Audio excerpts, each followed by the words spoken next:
सुरभि गाय ने भगवान का अभिषेक किया, भगवान का नाम गोविंद रखा गया। इति गो गोकुलपतिम गोविंदमभिषिच्य स अनुज्ञातो ययौ शक्रो व्रतो देवादिभिर्दिवम्।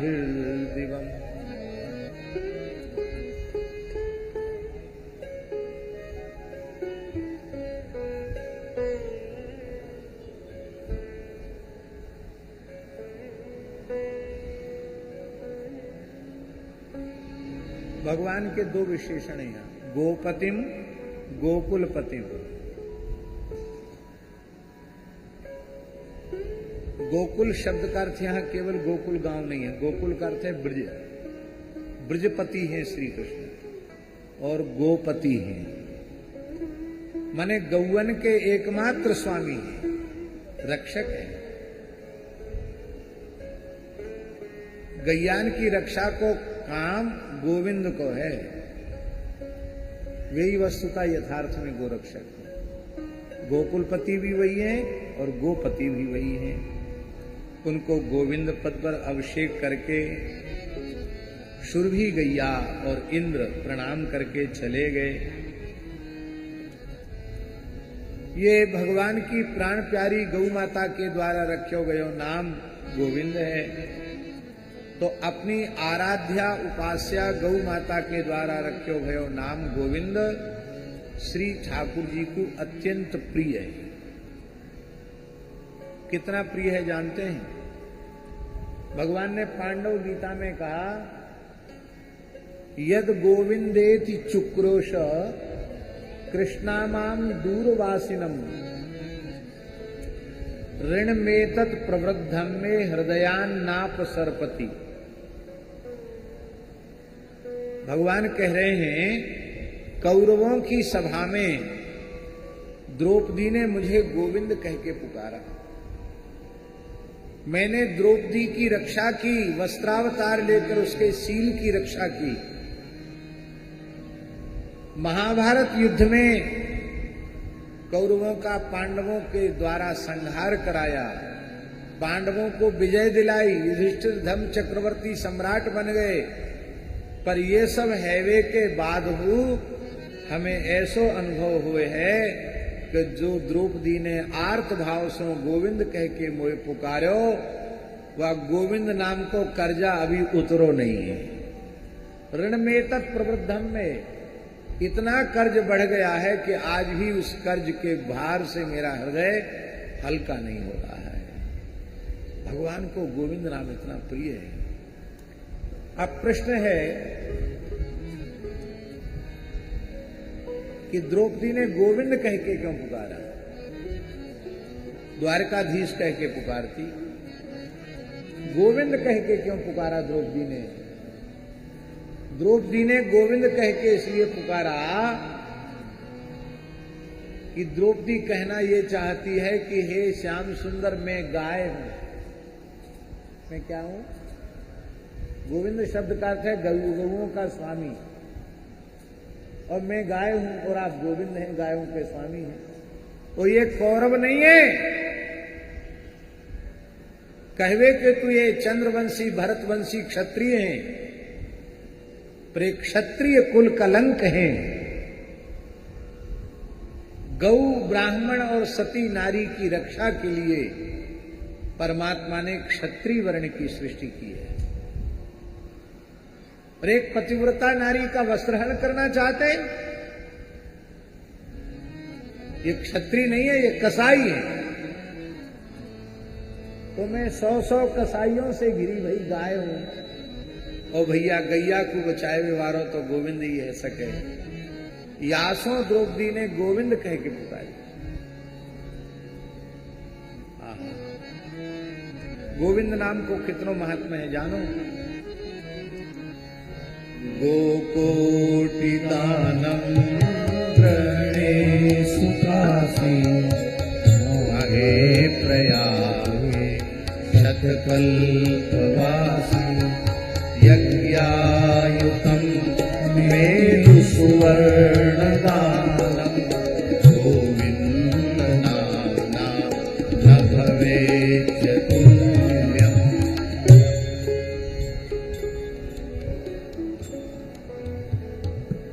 समय तो गोवंश का बहुत बड़ी मात्रा में संहार हो गया है, आज भी लगातार हो रहा है।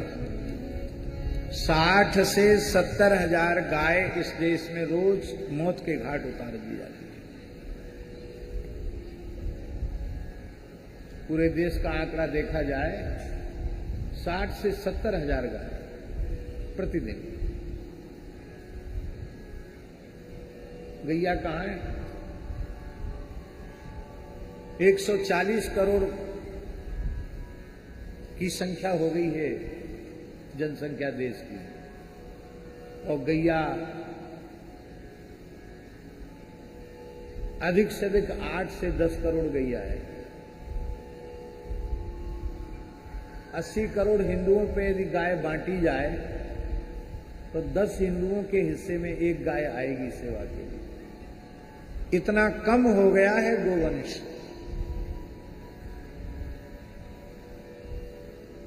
इतनी कम गैया रहेगी। पर पद्म पुराण में भगवान व्यास कह रहे हैं, चंद्र ग्रहण के अवसर पर काशी जैसे धर्म क्षेत्र में जाकर कोई 1 करोड़ गायों का दान वैदिक ब्राह्मणों को करे। कैसी गैया? जिनके श्रृंग स्वर्ण मंडित हों, जिनके खुर रजत मंडित हों, जो ताम्र पृष्ठा हो, जो कांस्य दोहना हो, जो रत्न पुच्छा हो, ताम्र की पीठ जिनकी सजाई गई हो, पूंछ में हीरा मोती पन्ना पुखराज पिरोए गए हो, कांसे की दोहनी होए, सवत्सा होए, ऐसी 1 करोड़ गैयन को दान चंद्र ग्रहण के अवसर पर काशी में जाए के करे।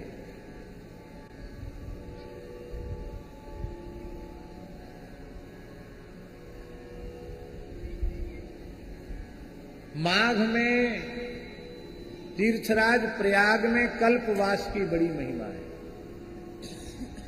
लगातार 100 वर्षों तक कल्पवास करे प्रयाग में। हर माघ में पूरे कल्पवास के नियम से रहे। कितने वर्षों तक? 100 साल तक कौन करेगा? पर कर ले कोई। एक यज्ञ 2 यज्ञ नहीं, 10,000 यज्ञ कर ले। स्वर्ण दान की बड़ी महिमा है। सुमेरु पर्वत के समान स्वर्ण राशि का दान कर दे और एक बार गोविंद नाम का उच्चारण कर ले तो गोविंद नाम न भवेच्च तुल्यम। गोविंद नाम की तुलना नहीं कर सकता है, गोविंद नाम की समता नहीं कर सकता है। ऐसी गोविंद नाम की बड़ी अद्भुत महिमा है। इसलिए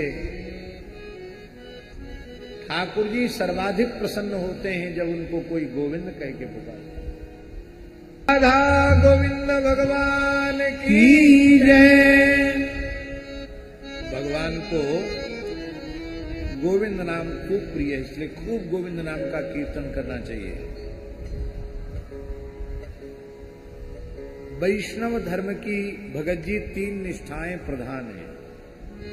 वैसे तो रूप गोस्वामी जी ने 64 निष्ठाएं बताई हैं, पर प्रधान रूप से वैष्णव धर्म की 3 निष्ठाएं। पहली निष्ठा है नाम निष्ठा। वैष्णव को कर्तव्य है कि भगवान नाम की तुलना काऊ से नहीं करे। भगवान नाम के संबंध में ये विश्वास करे कि वेदादि शास्त्रन में जीव के कल्याण के जो अनंत साधन बताए गए हैं, हजारन साधन बताए गए हैं, उन साधनन को सविधि अनुष्ठान करवे में जो पुण्य होए और एक बार भगवान नामोच्चारण में जो पुण्य होए, वो हजारों बार वैदिक कर्म के अनुष्ठान से जो जन्य पुण्य है, वह पुण्य भी एक बार हरिनाम के उच्चारण के 16वें अंश की बराबरी नहीं कर सकता। नाम सर्वोपरि है। नाम की तुलना में ठाकुर जी को भी हल्को माने।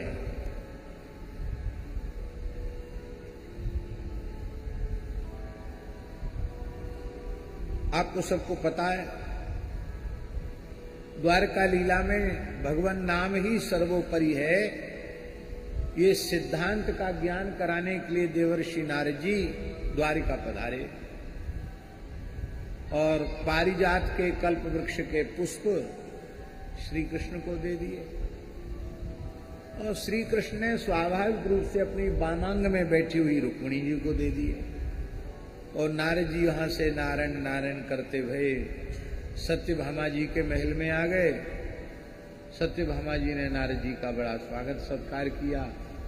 पूछा नारद जी से कि क्या समाचार है, बड़े प्रसन्न दिखाई पड़ रहे हो। तो नारद जी भगवान की इच्छा से ही लीला करते हैं, क्योंकि नारद जी भगवान के मन का अवतार है। बिना भगवान की इच्छा के नारद जी कोई क्रिया नहीं करते। नारद जी बोले, देवी एक बहुत बड़ा भ्रम था, वो आज भंग हो गया। कहा कौन सा भ्रम? बोले मुझे यही था कि सबसे सुंदर तो श्री कृष्ण की रानी पटरानियों में आप ही हैं, तो द्वारकाधीश श्री कृष्ण सर्वाधिक प्रेम आपसे ही करते होंगे। हम तो यही विश्वास रखते थे, अब तक प्रसिद्धि भी ऐसी ही थी, लेकिन आज हमारा भ्रम टूट गया। हम कल्प वृक्ष के पुष्प लाए थे इसलिए कि श्री कृष्ण तुमको ही देंगे, तुम्हारा तो नाम तक नहीं लिया, रुक्मिणी जी को दे दिया। तो हमें पता चल गया कि तुमसे प्रेम नहीं है, रुक्मिणी जी से ही प्रेम। नारद जी ऐसा कह के नारायण नारायण कह के चले गए तो रुक्मिणी जी एकदम आग बबूला हो गए। सत्यभामा जी, रुक्मिणी जी बहुत सरल हैं। रुक्मिणी जी मान करना नहीं जानती, रूसना नहीं जानती रुक्मिणी जी। और सत्यभामा जी मानवती, बार बार रूस जाती हैं। तो ठाकुर जी सत्यभामा जी को मनाते हैं। सत्यभामा जी रूस गई। भगवान आए तो सत्यभामा जी तो को भवन में पड़ी थी, वस्त्राभूषण सब उतार के रो रही थी। भगवान ने कहा क्या हुआ? बोले कुछ मत पूछो, अब तो बस आत्महत्या करना पाप है, आत्महत्या तो करूंगी नहीं। अन्न जल त्याग दिया मैंने, अनशन करके प्राण विसर्जन कर दूंगी। मैं बिना बाप की हूं। शास्त्री जी, सत्यभामा बोली मैं बिना बाप की हूं। सत्यराजित तो मार्ग दिए गए ना, और मेरो भैयाऊ ना है, मेरे कोई कुटुंब परिवार में ना, मैं तो सब कछु आपको ही मानू, तो आपके द्वारा इतना बड़ा धोखो। अरे राम राम राम, मैं तो अब तक यही समझ रही कि आप सर्वाधिक प्रेम हमसों करो, लेकिन आज हमारो ही भ्रम टूट गयो। भगवान ने पूछी सत्यभामा जी कैसी उखड़ी उखड़ी बातें कर रही हो, हमारे कुछ समझ में नहीं आता। बोले ज्यादा भोरे मत बनो। हाँ, सब कुछ काम कर दिया तमाम, पूरी दुनिया में प्रसिद्धि है गई कि तुम केवल रुक्मिणी से प्रेम करते हो, सत्यभामा से बिल्कुल नहीं। कि कौन कह रहे हो या बात करे, कौन नाए कह रहे हो? तीनों लोकन में चक्कर लगाते भय देवर्षि नारद जी विन्ने आए कि आज कही और सारी घटना सुनाई। समझ गए भगवान कि नारद जी कोई काम कच्चा करते नहीं, सब काम पक्का ही करते हैं। तो ठाकुर जी ने बहुत कोशिश करी मनाए हुए की, पामन में पड़ गए, हाथ जोड़े, हा खाई। सत्यभामा जी बोले नहीं, अब तो निश्चय हो गया, तो बस मैं प्राण ही त्यागूंगी। ठाकुर जी ने कहा कैसे मानोगी? देखो देवी मान जाओ, रुक्मिणी को तो केवल हमने पुष्प दिए, तुम्हारे आंगन में कल्पवृक्ष लगा दूंगा, तुम्हारे घर के बगीचे में कल्पवृक्ष लगा दूंगा स्वर्ग का, खूब श्रृंगार करो। इतना सुनते ही सत्यभामा जी राजी हो गई, प्रसन्न हो गई। वाह, रुक्मिणी को केवल फूल, हमारे लिए पूरा कमल। सीता शरण जी यद्यपि ये झगड़ा नहीं है, प्रेम कलह है, पर इस नाटक की जरूरत क्या थी? बोलो।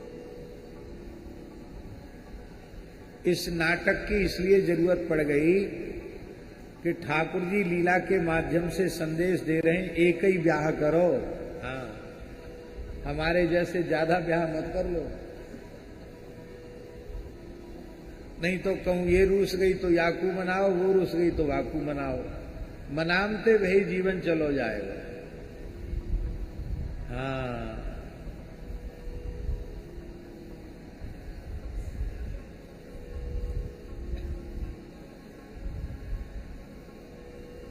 प्रहलाद जी ने कही गेह पतिम लुनंती।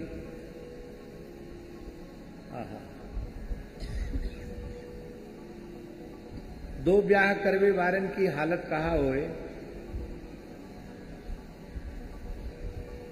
एक सेठ जी थे, यहां कोई सेठ बैठे हो तो बुरा मत मानना है। हाँ,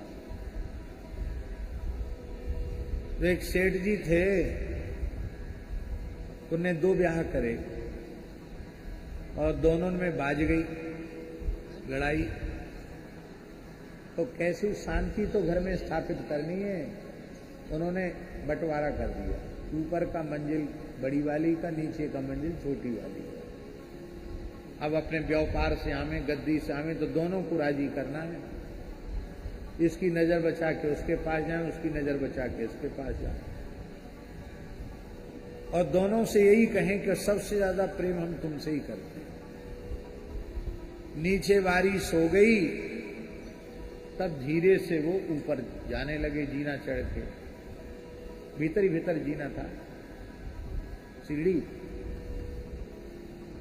और ऊपर वाली प्रतीक्षा कर रही, और नीचे वाली भी सोई नहीं थी, वो तो चतुर थी, वो आंख बंद करके पड़ी थी।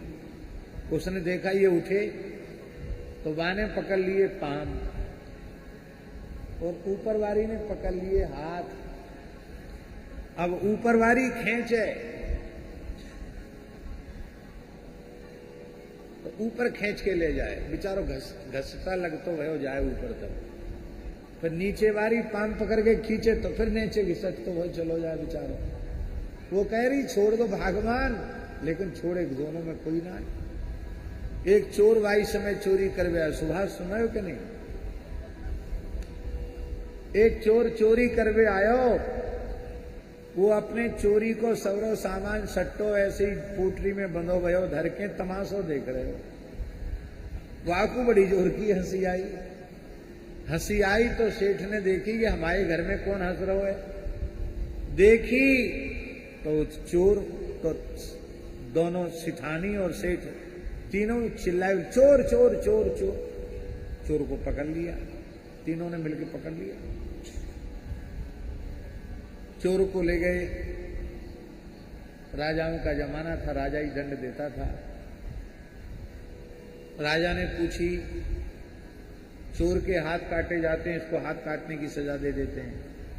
बोले नहीं सरकार, माल तो हमारा चोरी गया नहीं, आ गया क्योंकि ये भाग नहीं पाया लेके माल, लेकिन दंड मेरी इच्छा से दिया जाए। चोर कहता था कि नहीं सरकार, इसकी इच्छा से दंड न दिया जाए, आपके जो दंड संहिता में लिखा हो वही दंड दिया जाए। हाथ काट दो, पाम काट दो, तुम ज्यादा नाराज हो तो फांसी पर चढ़ा दो, माथा काट दो, पर ये सेठ जो कहे सो मत करियो। राजा बोले ऐसी कौन सी बात है? सेठ बोला कछु मत करो, या के दो ब्याह कराए।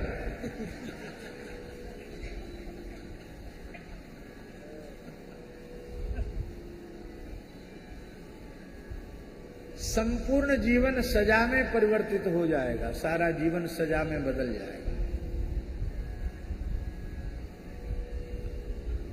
आप लोग हमारी बात को अन्यथा मत लेना, बहु विवाह की भी परंपरा रही है। पर राम जी के वनवास का कारण क्या था, इसको अन्यथा भाव में मत लेना। दशरथ जी को एक ही ब्याह भयो हो तो एक के ही चार लाला भय होते तो झगड़ो ही ना होते।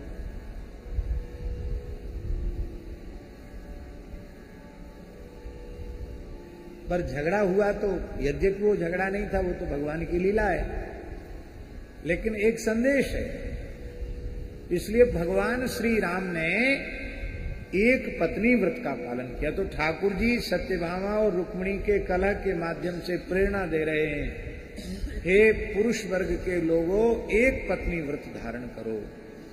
वैदिक पद्धति से जिस एक कुलीन अपने वर्ण और कुल के अनुरूप कन्या से तुमने विवाह किया है, उसके अतिरिक्त संसार की समस्त नारियों के प्रति मातृबुद्धि रखो। केवल अपनी पत्नी के प्रति ही पत्नी भाव रखो। ऋतु कालाभिगामी बनो, बाकी शेष समय सदाचार पूर्वक रह करके भगवत भजन करते हुए एक तपस्वी वीतराग की तरह अपने जीवन को अत्यंत पवित्रता पूर्वक व्यतीत करो।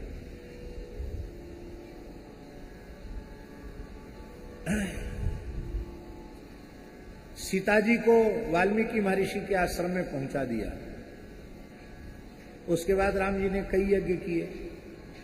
यज्ञ में पत्नी की आवश्यकता थी, तो राम जी को कोई कमी थी क्या? और प्रत्येक यज्ञ में स्वर्णमयी सीता बनाते और उन्हीं सीता को अपने दक्षिणांग में विराजमान करके भगवान यज्ञ करते। इसका आशय क्या है? ये संदेश कि मैं केवल विदेहराज नंदिनी का पाणी ग्रहण मैंने किया है, तो उनके अतिरिक्त संसार की किसी भी स्त्री के प्रति मेरा कोई आकर्षण नहीं, सबके प्रति मेरा मातृभाव है। महाराज जी ऊपर बैठे, आसन सब सूने पड़े।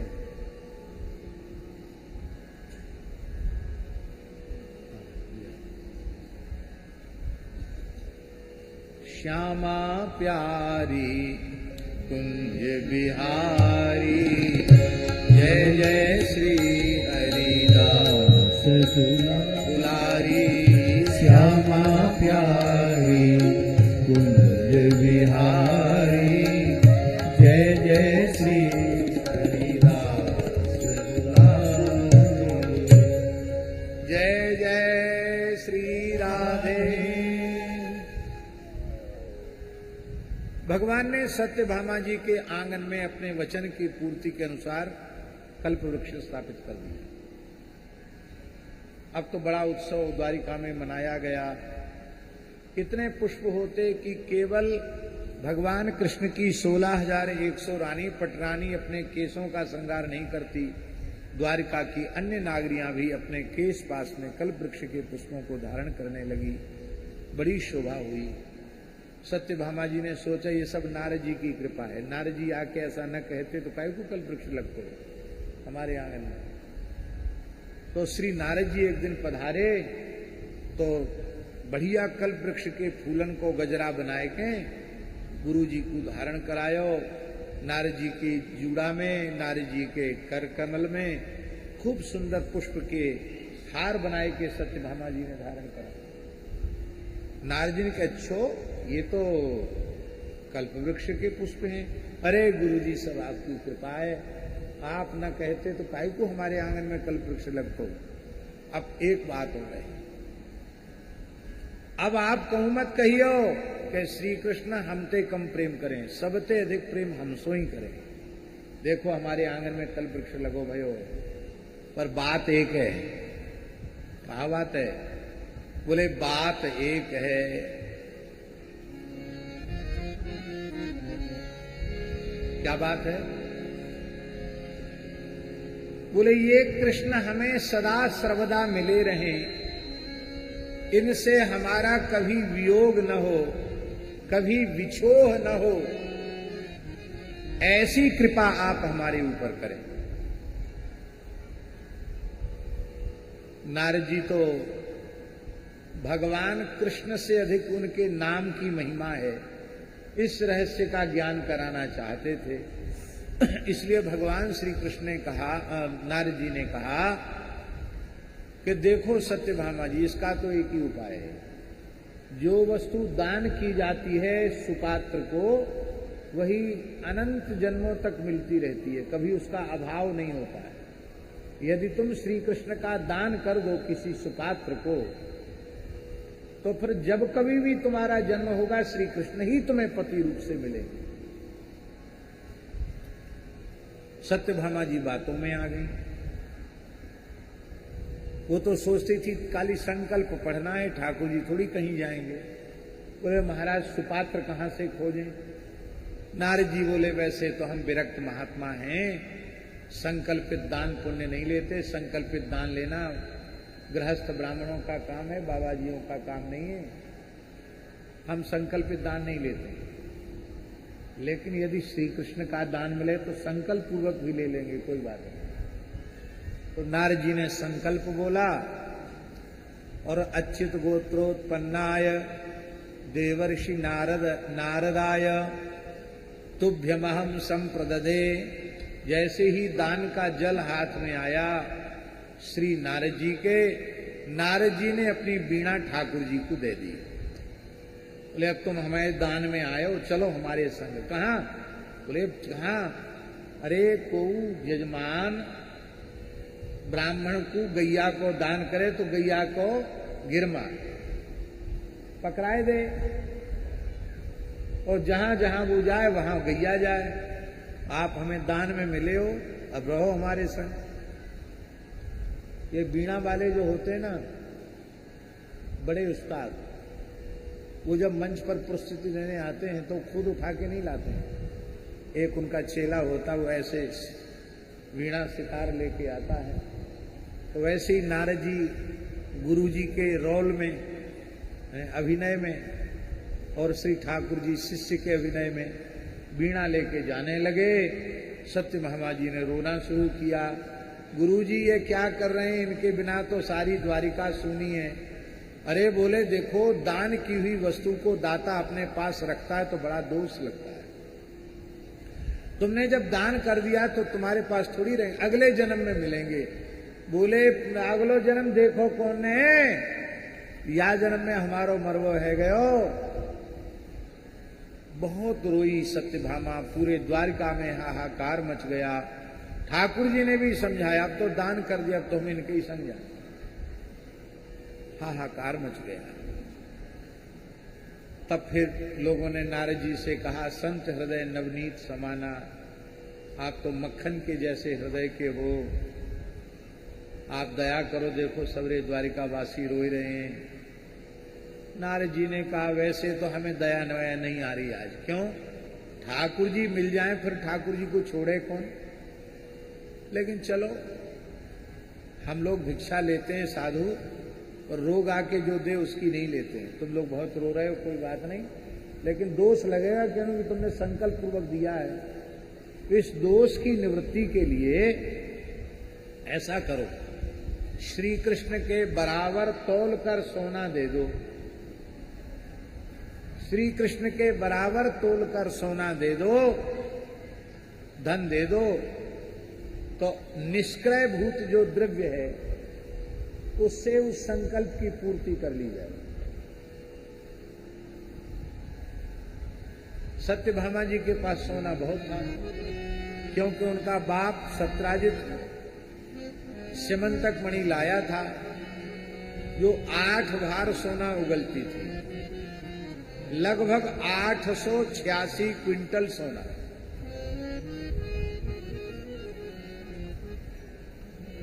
तो घर में सोने की कमी नहीं। बोले नारद जी सोने की बात मत करो, इनके वजन 150 गुना ज्यादा ले जाओ, पर महाराज कृपा करो, पधारो आप यहां पे। नारद जी हंसने लग गए, अब पधारो, बराबर बांधो तराजू। तराजू बांधा, सारा सोना एक पल्ले पर रख दिया, और श्री ठाकुर जी एक पल्ले पर बैठ गए तो ठाकुर जी का पड़ला जमीन ही नहीं छोड़े। तब और रानियों ने अपने आभूषण रख दिए तो भी जमीन नहीं छोड़े। हाहाकार मच गई कि ठाकुर जी की समता ये रत्न स्वर्ण आदि कैसे कर सकते हैं। नारद जी ने कहा, तुमने बड़े बड़े दान पुण्य किए होंगे, उनका जल छोड़ो। तो जीवन में जिस जिसने जो सत्कर्म किए थे सबने अपने सत्कर्मों का पुण्य छोड़ दिया, फिर भी इन सत्कर्मों में इतनी शक्ति कहां जो ठाकुर जी की समता कर सके। फिर भी पल्ला ठाकुर जी का ही भारी रहा, पलड़े ने जमीन ही नहीं छोड़ी। सत्यभामा जी बोली इतना ही ले लो। नारद जी बोले कि नेक डांडी यामाऊ हो चाहे यामाऊ हो तो चले, और ऐसो सौदा तो नहीं। हाँ बराबर तो होना चाहिए, बराबर नहीं तो कोई थोड़ो 10-5 किलो इधर उधर हो कोई बात ना है, कांटो इधर की इधर।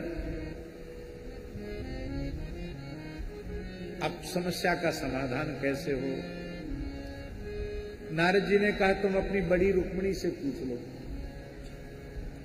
रुक्मिणी जी से कहा, रुक्मिणी जी शांत थी, कुछ बोल नहीं रही थी।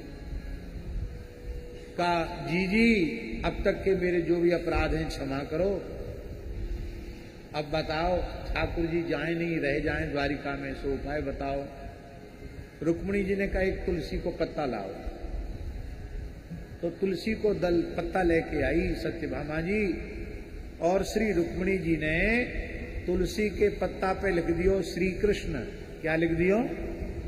श्री कृष्ण। बोले सब सोना चांदी सब उतार दो या पत्ता को धर दो। सत्यभामा जी बोली अब पत्ता में कहां तुलवे वाले? बोले रखो तो सही। जैसे ही पत्ता रखो कि पत्ता वालों जो पलड़ा हो वो तो भूमि सो चिपक गयो, और ठाकुर जी ऊपर में झूला झूलने लग गए। नारद जी बोले हमें ऐसो भरोसा नहीं हो कि तुम इतने हल्के हो, इतने हल्के फुल्के को लेके मैं कहा करूंगा। आपको नाम सबसों भारी है, आपको नाम ही सर्वोपरि है। आप लीलाधारी हो, जहां चाहो वहां रह के लीला करो। हम संतन को तो अपने नाम को प्रदान कर दो। आपको नाम हमारे हृदय में प्रतिष्ठित है जाए, आपको नाम हमारी जिह्वा पे प्रतिष्ठित है जाए। और महाराज जी नारद जी वा तुलसी के दल को जामे श्री कृष्ण लिखो भयो हो, वा दल को अपने जिह्वा पे पधराए के बीणा बजा बजा के नाचवे लग गए।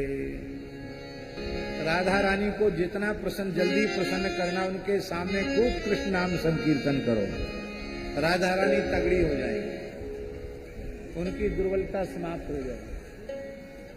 और श्री ठाकुर जी का सबसे बढ़िया टॉनिक है राधा नाम संकीर्तन।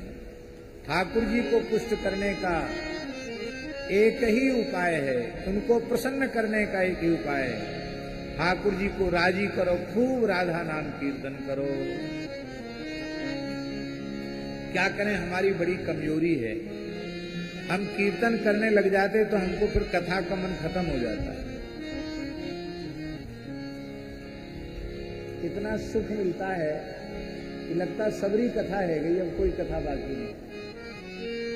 भगवान का नाम क्या कहें भैया, कथा में मिलावट हो सकती है पर नाम में मिलावट नहीं है। कलयुग है, सब चीज मिलावटी है। दूध में मिलावट, दही में मिलावट, घी में मिलावट, पनीर में मिलावट, साग सब्जी में मिलावट, अन्न में मिलावट, तेल में मिलावट, अरे कहां तक कहें आदमी में मिलावट हो गई, वर्ण संकरता आ गई। सब चीज मिलावटी है। पर चाहे जितना भयंकर कलिकाल आ जाए, श्री राम नाम में मिलावट संभव नहीं है, श्री कृष्ण नाम में मिलावट संभव नहीं है, श्री हरिनाम में मिलावट संभव नहीं है। इसलिए जितने साधन हैं वो सब के सब शिथिल पड़ गए हैं कलयुग में। केवल एक और केवल एकमात्र साधन बचा है, वो है भगवान नाम, हरि नाम, राम नाम, कृष्ण नाम। यही सर्वोपरि, इससे बढ़कर जीवों के कल्याण का और कोई दूसरा साधन नहीं, इससे श्रेष्ठ साधन नहीं है, इससे सरल साधन नहीं है, इससे सहज साधन नहीं। हे नाथ, हम सब पर ऐसी कृपा करें कि आपसे अधिक आपके नाम में हमारी प्रीति हो जाए। नाम को सर्वोपरि माने, नाम से बढ़कर कुछ न माने, नाम से श्रेष्ठ कुछ न माने। नाम की बराबरी पर किसी साधन को न रखे। नाम सर्वोपरि।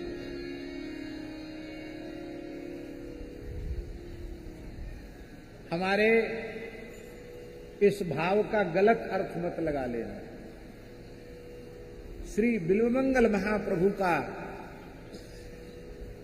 कृष्ण करणामृत के तृतीय शतक में एक बड़ा सुंदर भाव है। संध्या वंदन भद्रमस्तु भवता भो स्नान तुभ्यं नमो भो देवा पितरा पितरश्च तर्पण विधौ नाहं क्षम क्षम्यताम् यत्र क्वापि निषद्य यादव कुलोत्तंसस्य कंसद्विषस्मारमिस्मार मघं हरामि तदलं मन्येऽपि मन्येन मे। 8वीं 7वीं 8वीं शताब्दी में प्रकट हुए छाया सुख लीला सुख श्री बिल्वमंगल जी महान रसिक भक्त हुए। दाक्षिणात्य ब्राह्मण थे, शास्त्रों के प्रकांड पंडित थे, कर्मकांडी ब्राह्मण थे, लेकिन चिंतामणि में आसक्त होकर सब कुछ खो बैठे थे और अंत में चिंतामणि की फटकार प्राप्त करके ही उनके जीवन में परिवर्तन आया। सब कुछ त्याग कर वृंदावन में आ गए। भगवान की लीलाओं को अपने नेत्रों से प्रत्यक्ष देखते थे। तो एक जगह बिल्वमंगल जी बैठकर यमुना जी के पुल में कृष्ण कृष्ण कृष्ण कृष्ण जप रहे थे। किसी विद्वान ने आकर कहा बिल्वमंगल जी से, अरे आप तो दक्षिणी ब्राह्मण हो, कर्मकांड के ज्ञाता हो, आप ब्राह्मण हो, कम से कम ब्राह्मण को संध्योपासन तो जरूर करना चाहिए, आप संध्या नहीं करते हैं और बिना स्नान के यहाँ बैठे हैं यमुना जी के किनारे कृष्ण कृष्ण कृष्ण कृष्ण बोल रहे हैं। आपको स्नान करना चाहिए, स्नानांग तर्पण करना चाहिए, संध्योपासन करना चाहिए, फिर देव ऋषि पितृ तर्पण करना चाहिए, फिर मध्याह्न संध्या करना चाहिए, पंच महायज्ञ करने चाहिए, फिर देवताओं का पूजन करना चाहिए, फिर ऋषियों का पूजन करना चाहिए। तो बिल्वमंगल जी ने कहा किस लिए? बोले इसलिए करना चाहिए कि ये नहीं करोगे तो पापों का नाश होगा नहीं। प्रातः संध्या में रात्रिकालीन पापों का नाश, सायंकालीन संध्या में दिन में बने हुए जाने अनजाने पापों का नाश। तो ये नहीं करोगे तो पाप नाश कैसे होगा? हमने पहले ही सावधान कर दिया। इसका अर्थ यह मत लगा लेना कि आप संध्या वंदन छोड़ दो, जो कुछ वैदिक धर्म का आचरण आप कर रहे हो उसको छोड़ दिए। हम बिल्कुल कभी नहीं कर सकते। हम भी यथासाध्य जब तक हमें अपने शरीर का होश आभास है तब तक हम भी एक साधु को, एक ब्राह्मण को जैसा करना चाहिए उसको करने का प्रयत्न हम करते हैं। हम ज्यों का त्यों कर पाते हैं ये तो हम नहीं कह सकते, लेकिन भगवत कृपा से हम प्रतिदिन संध्योपासन करते हैं, जप भी करते हैं। जितना बन जाता, जैसा बन जाता वैसा करते हैं करना चाहिए। प्रत्येक यज्ञोपवीतधारी को वैदिक संध्या करनी चाहिए। पर हम नाम निष्ठा की बात कह रहे हैं। बोले संध्या वंदन भद्रमस्तु भवतः। बिल्वमंगल जी कह रहे हैं हे संध्या वंदन आपका कल्याण हो। अब आप और किसी एक खोज लो और काहुए खोज लो, हम आपके काम के ना आए। हे स्नान देवता आप भी चले जाओ, जरूरत नहीं। अरे देवताओं, अरे पितरों, तुम हमसे क्यों आशा लगाए हो? तर्पण विधौ नाहम क्षमा। अब कर्मकांड करने की योग्यता ही मुझ में नहीं बची। नाहम क्षम क्षम्यताम। मैं समर्थ नहीं हूं, इसलिए आप हमें कृपा करके क्षमा करें। तब प्रश्नकर्ता ने पूछा, जब इस वैदिक धर्म को ही तिलांजलि दे दोगे तो तुम्हारे जीवन में निष्पापता कैसे आवेगी? बिलमंगल जी हंसने लगे, बोले पापी में पाप करने की उतनी शक्ति नहीं है, कृष्ण नाम में पापों को नष्ट करने की जितनी शक्ति है। तुम्हारे कर्म कांड में बहुत बंधन है, अमुक आसन पर बैठकर करो, अमुक दिशा की ओर मुंह करके करो, अमुक।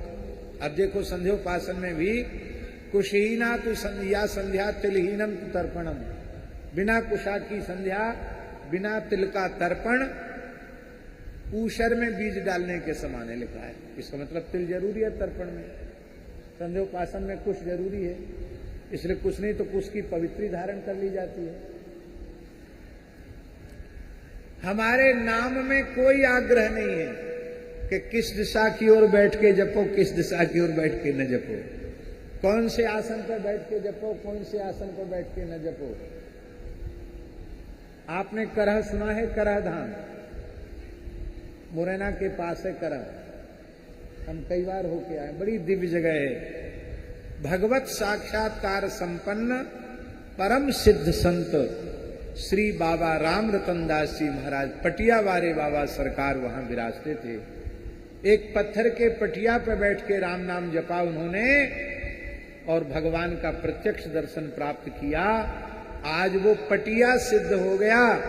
किसी को सर्प काट जाए, बिच्छू काट जाए, पटिया धो के पिला दो, ठीक। किसी को कुत्ता काट जाए, सर्प पटिया धो के पिला दो, ठीक। किसी को भूत प्रेत लग जाए, पटिया धो के पिला दो, ठीक। वहां परिक्रमा करो, कीर्तन करो, पटिया धो के पी लो। आज भी जो श्रद्धा विश्वास रखते हैं उनके साथ आज भी यह चमत्कार। महात्मा को तो पधारे हुए हम समझते हैं लगभग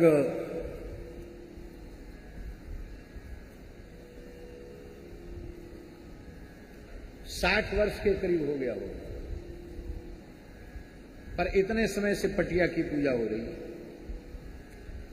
जबकि पत्थर पर बैठ के जप करना मना है। जप माने मंत्र का जप, नाम जप नहीं। नाम जप तो किसी अवस्था में जमीन में बैठ के करो, चलते फिरते चलो, खड़े होकर के करो।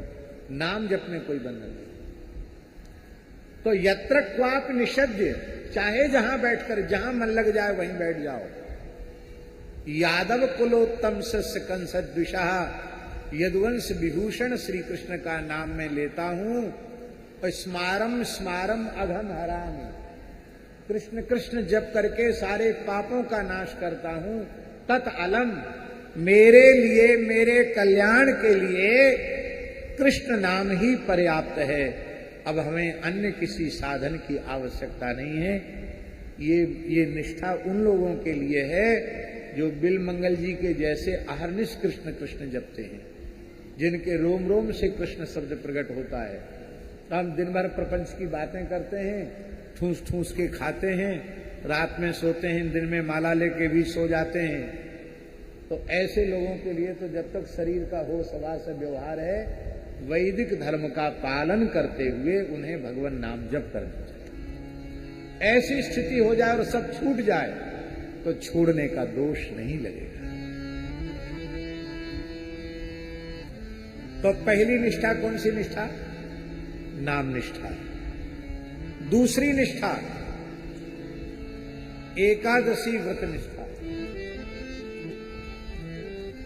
एकादशी व्रत का वैष्णव मात्र को अत्यंत निष्ठा पूर्वक पालन करना चाहिए।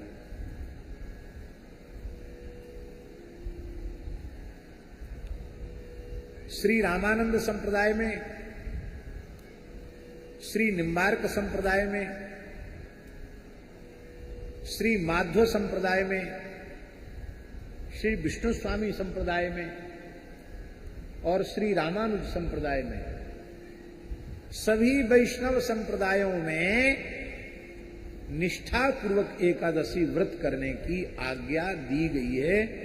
क्योंकि सनातन धर्म के सार्वभौम एकमात्र आचार्य भगवान कृष्ण द्वैपायन व्यास जी महाराज। तो व्यास जी के आदेश को सभी आचार्यों ने माना। कुछ परंपराएं ऐसी हैं जो नहीं मानती हैं, उनके गुरुजी ने, उनके आचार्यों ने जो उनको बता दिया वह उनके लिए प्रमाण है, उस ओर हमें नहीं जाना है। पर हम केवल यह निवेदन कर रहे हैं कि वैष्णव धर्म में वैष्णव मात्र को एकादशी व्रत। अब एक और भाव है, भैया हमारी एकादशी है, ठाकुर जी की थोड़ी एकादशी है। ठाकुर जी को भूखे क्यों रखो? तो कुछ महानुभाव आचार्य ऐसा भी करते हैं कि ठाकुर जी को दोनों प्रकार की सामग्री भोग लगाते हैं।